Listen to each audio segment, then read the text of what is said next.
చిట్యాల మున్సిపాలిటీలో Congress one side అయింది. 12 వార్డులకు గాను 9 వార్డులను కాంగ్రెస్ పార్టీ కైవసం చేసుకుంది. ఒకటి ఇండిపెండెంట్ గెలవ, 2 బీఆర్ఎస్ గెలుచుకుంది. దీంతో మనతో మాట్లాడడానికి చిట్యాల కాంగ్రెస్ పార్టీ నాయకులు పోక దేవదాస్ ఉన్నారు. ఈ విజయాన్ని ఎలా చూస్తున్నారు అన్న చెప్పండి. ఈ విజయం ప్రజా విజయంలాగా ఉంది. ప్రజా పాలనకు నిలువుటెద్దు అద్దం.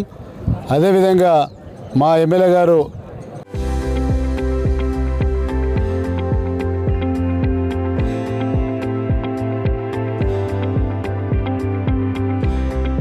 గౌరవశ్రీ వేముల వీరేశం గారు నిత్యం ప్రజాసేవలో ఉండే వ్యక్తి.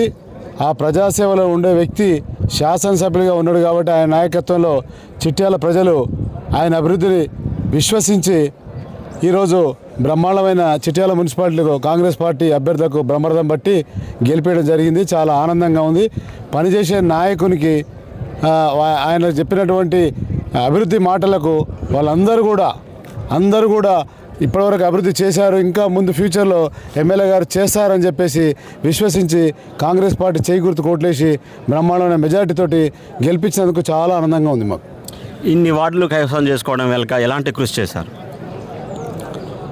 కృషి అంటే మా ఎమ్మెల్యే గారు ఇదే ఇప్పటివరకు చేసిన పనులు, మిగతా చేయబోయే పనులు, ప్రభుత్వం చేసేటటువంటి ప్రజా సంక్షేమ పథకాలు, మున్ముందు ఇంకా వార్డులను ఏ విధంగా అభివృద్ధి చేయాలనేటటువంటి అంశంపై అన్ని వార్డులు తిరుగుతూ అక్కడ ఉన్న సమస్యలన్నింటిని కూడా తెలుసుకొని అన్ని సమస్యలు పరిష్కరిస్తారని చెప్పేసి ఎమ్మెల్యే గారు చెప్పడం జరిగింది. అన్ని వార్డుల ఓటర్లు ఎమ్మెల్యే గారిని విశ్వసించి ఓటేయడం జరిగింది. కాంగ్రెస్ ఇద్దరు అలయన్స్లో పోటీ చేశారు. అక్కడ ట్రాన్స్జెండర్ గెలవడం వెనుక ఏంటి అసలు?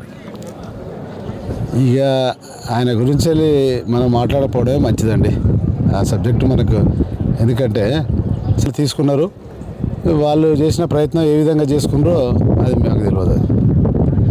చూడొచ్చు, కాంగ్రెస్ శ్రేణులు మొత్తం ఉత్సాహాన్ని, ఆనందోత్సవాన్ని వ్యక్తం చేస్తూ ఉన్నాయి. చిట్యాల మున్సిపాలిటీలో మొత్తం వేముల వీరేశం ఎమ్మెల్యే కృషి వల్లనే ఇంతటి ఘన విజయాన్ని సాధించామని చెప్పేసి కాంగ్రెస్ నేతలు సంబరాలు చేసుకుంటున్నారు.